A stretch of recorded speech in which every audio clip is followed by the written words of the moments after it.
Hello, thrill seekers. Welcome back to Mid9M channel. Before we dive into today's chilling tale, hit that like button, subscribe, and share our videos if you enjoy our content.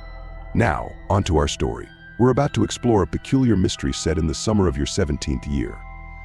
You and your older brother, both alone, discover a stubbornly locked door in your parents' room. The secret behind it? Well, you're about to find out. Brace yourselves for a ride filled with eerie silence, unexpected visitors, and unnerving dreams. Let's begin.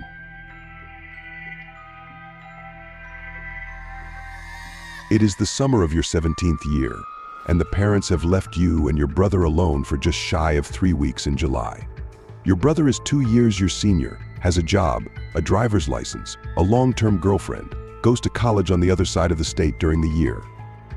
You two get along well. You're glad to have the time together that you do. Your parents are not your parents. Your mother is your mother, and your father is your stepfather. You have another inverted pair, stepmother and father, who live in a much larger house with 3 cats, a dog, and many Yankee candles. Your parents, who are not your parents, have taken a trip to Miami. They left on your birthday, which did not bother you all that much, but you thought it seemed like a metaphor. Still, your mother left you with a cheesecake, enough cash to sustain the two of you, and a well-stocked kitchen and vegetable garden. They also left you with a locked door. This was something your brother and you found very quickly on return from your other parents' house. It was the door to the master bedroom where your mother and stepfather slept. The door hadn't had a lock before, yet there it was, a shiny new brass doorknob with a keyhole, strange for a house's interior.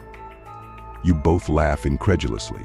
You begin extrapolating as to why they felt it necessary to purchase, install, and lock an entirely new door handle to keep you out. Maybe they've kept all of their alcohol in the room? But no. The usually bottles of wine and old bottles of slowy gin are there. There's even beer in the fridge. You decide to go outside, into the vegetable garden, wading through zucchini plants, to look in through the window. There is nothing of note. You can see the outlines of the bed, the dresser, the door, all in place, but the dark room in the bring sun through glare-obscuring windows betrays very little in the way of details. You return inside, a tad uneasy. That night is the first night you spend alone. Of course, your brother is there across the hall. Of course, your phone is on, your computer and Kindle functional, your cats, your neighbors, visible through your bedroom window. You are never alone. You hear no sounds that night. No terror, but the creeping dread of late-night extrapolation, baiting yourself to believe in demons, in shadows, and in extra-dimensional horrors.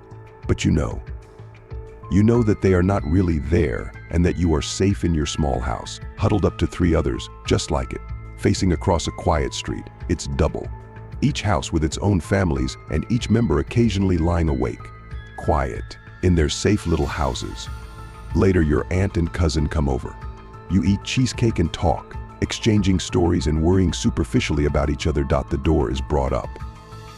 Alcohol, drugs, condoms, briefcases full of money, stolen masterpieces and diamonds are all offered as explanations. Or dead bodies, you say, but add that we'd smell them after a while. Each night you sleep alone, and so very quiet. No sounds but distant dogs and perhaps the cats on your creaky floors. But these are interspersed with such great swaths of silence, a silence not of absence but of anticipation, as if perhaps it is daring something to break it. The western wall of your room, right near your head, is shared with that locked, empty room, and each night you dare it to disprove its emptiness. Your days are unremarkable, but busy. You keep up with your friends, your aunt. You and your brother share the experience of grocery shopping for yourselves. You tend the garden. You wake up with dreams in your eyes. Perhaps they are fully formed as you awake, but fade so quickly into vague ideas. They are, to say the least, unsettling feelings of dread, of guilt, the idea that you cannot escape, the thought of 1,000 tiny bugs probing your spine, the feeling of someone standing over you.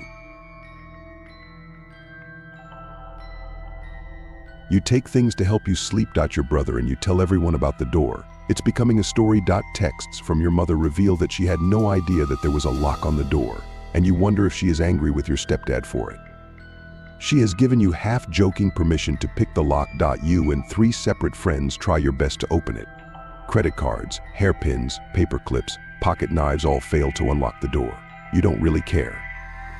You don't need what is behind it so much, though the iron and the toilet paper and your social security cards are there. It remains simply an itching nag at the back of your head when you pass by. One night you wake up, vague dreams of threatening figures dissolving almost instantly, though you cannot remember what jerked you awake. You wait, paralyzed in the dark with the thought of a sharp sound in your house, hovering over you, tempting another sound to follow. No sound comes, but you notice you are lying face up.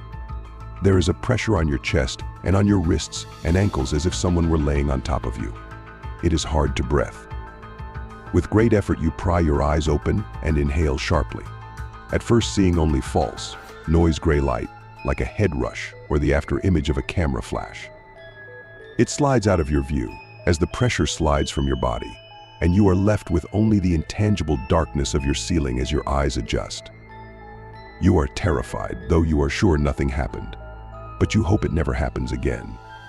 And it does, every night that week, and you are always terrified. That night your neighbors, the ones across from your window, have a party. They are loud, music and shouts drift over the fence. Just as you get up from your computer to head to sleep, you see one of them standing against your fence, facing into your room.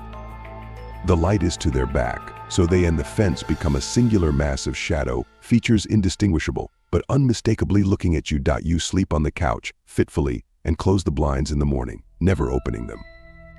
You mention this to your brother, who agrees that sometimes the neighbors are creeps. There comes a night when you cannot sleep. It is the sort of insomnia born from restlessness, turning back and forth in bed and thinking too much, almost sinking into unconsciousness only to be pulled back by something you can't name. You feel as if someone were standing above you, on your left, from the wall shared with your parents' room. You feel something almost like a draft but barely there when you face to the left, steady on your face, like breathing, but open your eyes and receive only the near brightness of adjusting to darkness.